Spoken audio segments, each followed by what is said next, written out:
Bonjour. Aujourd'hui, on va voir quelques propriétés de l'air et ses constituants. Troisième partie. L'air est un mélange de gaz. L'air est un mélange de nombreux gaz, mais ses deux principaux constituants sont le dioxygène et le diazote. Quels sont les pourcentages du dioxygène et du diazote dans l'air? Air et dioxygène en contact avec du fer. Le dioxygène se combine au fer pour former de la rouille, alors que le diazote n'a pas d'action sur le fer. Nous allons exploiter cette propriété pour déterminer le pourcentage de ces deux gaz dans l'air. Dans deux éprouvettes graduées, humidifiées, l'une remplie d'air et l'autre remplie de dioxygène. On place de la laine, de fer, puis on retourne chacune d'elles dans un cristallisoire contenant de l'eau colorée.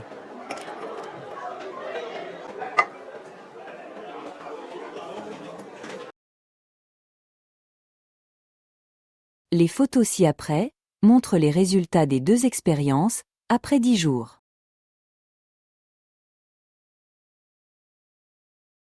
Quel est le volume, V1 d'air, initialement contenu dans l'éprouvette de l'expérience? 1. Réponse. Le volume V1 d'air initialement contenu dans l'éprouvette de l'expérience 1 est 250 cm3. Quel est le volume V2 de dioxygène, initialement contenu dans l'éprouvette de l'expérience 2? Réponse. Le volume V2 de dioxygène initialement contenu dans l'éprouvette de l'expérience 2 est 250 cm3. À quoi est due la formation de la rouille sur la laine de fer?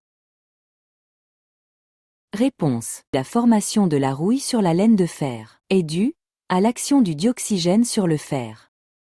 Remarque. La formation de la rouille n'est possible que si le fer est en contact avec de l'air et de l'eau, ou plus simplement avec de l'air humide. Expliquez la montée de l'eau dans chacune des deux éprouvettes. Réponse. Le dioxygène réagit avec la laine de fer et laisse de la place pour l'eau qui monte. L'eau remplace le dioxygène disparu. Comment justifier que l'air contient un autre gaz que le dioxygène? Réponse. La montée de l'eau dans l'expérience 1 est différente dans l'expérience 2. À partir des résultats de l'expérience schématisée par le document 1, déduisez la composition de l'air.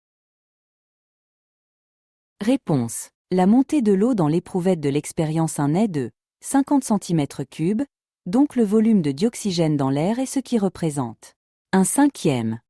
Le diazote n'attaque pas le fer, il reste dans l'éprouvette, ce qui représente 4/5. Les autres constituants de l'air. En réalité, le dioxygène et le diazote ne sont pas les seuls constituants de l'air. Le document ci-dessous donne les proportions des différents gaz présents dans l'air. Citez les différents gaz présents dans l'air et leur pourcentage. Réponse. Les différents gaz présents dans l'air sont le diazote, avec 78,9%, le dioxygène, avec 20,95%, l'argon, avec 0,93%. D'autres gaz représentent 0,03%. L'expression « l'air est principalement constitué de dioxygène et de diazote » est-elle justifiée? Réponse. Les forts pourcentages de dioxygène et diazote dans l'air justifient vivement cette expression. Bilan par le texte.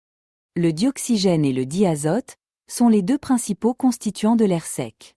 Celui-ci est donc un mélange de gaz. L'air sec est un mélange qui contient en volume 20% de dioxygène et 80% de diazote. L'air est constitué de 4 fois plus de diazote que le dioxygène en volume. Merci.